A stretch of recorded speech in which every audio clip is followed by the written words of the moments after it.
بسم اللہ الرحمن الرحیم۔ السلام علیکم عزیز طلباء و طالبات۔ آج ہم میر تقی میر کی غزل کے باقی اشعار جو ہیں ان کی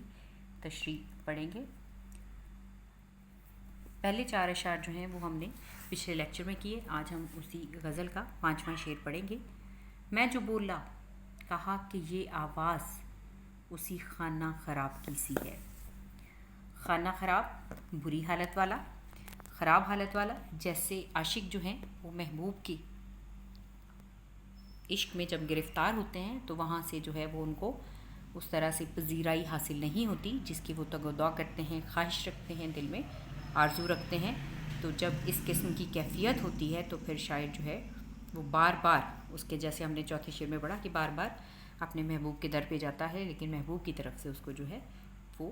کسی قسم کی کوئی پذیرائی نہیں ملتی، بلکہ اس کی آواز سن کے محبوب کہتا ہے کہ یہ آواز تو وہی ہے، یہ آواز تو بالکل جیسی میرے عاشق کی آواز ہے، اور اسی بات کا جو ہے وہ گلہ کر رہا ہے کہ میرے محبوب کو میری آواز جو ہے وہ سننا بھی ناگوار ہے، گراں گزرتا ہے اس کی طبیعت پہ، تو وہ میری آواز بھی سننا جو ہے وہ پسند نہیں کرتا، بلکہ آواز سن کے جو ہے وہ واضح طور پر اس بات کا اظہار کر دیتا ہے، یہ خانہ خراب وہی بدقسمت جو بول رہا ہے یہ میرا عاشق ہے، اور محبوب کی اس بات سے عاشق جو ہے وہ اپنا دل محسوس کر رہ جاتا ہے۔ شعر نمبر 6۔ آتش غم میں دل بھنا شاید، آتش غم میں دل بھنا شاید، دیر سے بو کباب کی سی ہے۔ آتش غم، غم کی آگ، بھنا جو پکائی جاتی ہے چیز یا بھونی جاتی ہے، جیسے ہم تکے بوٹی جو ہے اس کو کوئلوں پہ بھونتے ہیں، تو آتش غم میں دل بھن گیا تو اس کی بو ایسی آئی جیسے کباب سے بو آتی ہے، چونکہ دل بھی گوشت کا ایک ٹکڑا ہے، تو جب وہ آگ سے جلا تو کباب کی سی اس میں سے جو ہے وہ بو آئی۔ اب یہاں پر اس کا شعر جو ہے وہ ایک حقیقت کو بھی واضح کر رہا ہے کہ انسان کا غم جو ہے وہ بہت زیادہ بڑا ہوا ہوتا ہے۔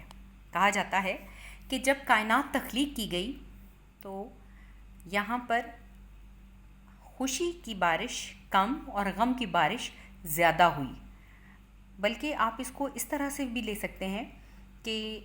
غم کی جو ہیں لمحات وہ طویل تر ہو جاتے ہیں، جبکہ خوشی کے لمحات بہت مختصر ہو جاتے ہیں۔ جیسے عام طور پہ ہم دیکھتے ہیں عید کا دن سال میں جب عید آتی ہے تو ہم بہت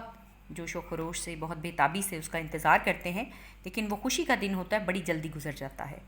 اور اسی طرح سے غم کے لمحات خدا نخواستہ ہمارے عزیز رشتہ دار یا ہم خود جو ہے وہ کسی غم میں مبتلا ہوں تو پھر وہ غم کے لمحات یا غم کی گھڑیاں جو ہیں وہ طویل تر ہو جاتی ہیں، تو غم کا وقت گزرنا جو ہے وہ بہت مشکل ہو جاتا ہے۔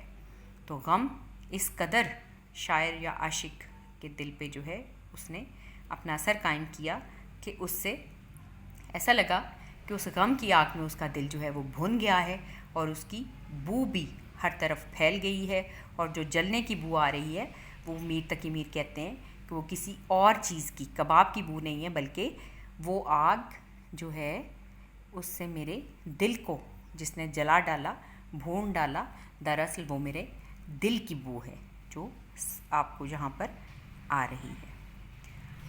اس کے بعد جی آخری شعر ہے۔ میر ان نیم باز آنکھوں میں ساری مستی شراب کی سی ہے۔ یہ شعر جو ہے غزل کا مقطع ہے۔ غزل کا مقطع غزل کا وہ آخری شعر جس کے اندر شاعر اپنا تخلص استعمال کرتا ہے، تو یہ غزل کا آخری شعر بھی ہے اور اس کے اندر شاعر نے اپنا تخلص بھی استعمال کیا ہے۔ یہ دیکھیں آپ، تخلص کی جو ہے وہ نام کے اوپر، میر کے اوپر تخلص کی علامت بھی ہے، جس سے واضح ہو جاتا ہے کہ یہ شعر جو ہے تخلص کے ساتھ آخری غزل کا شعر ہے، یعنی غزل کا مقطع ہے۔ اس کے اندر نیم باز کا معنی ہے ادھ کھلی، مستی جو ہے وہ شوخی جیسے ہم کہہ سکتے ہیں، اور شراب جو ہے وہ ایک مشروب ہے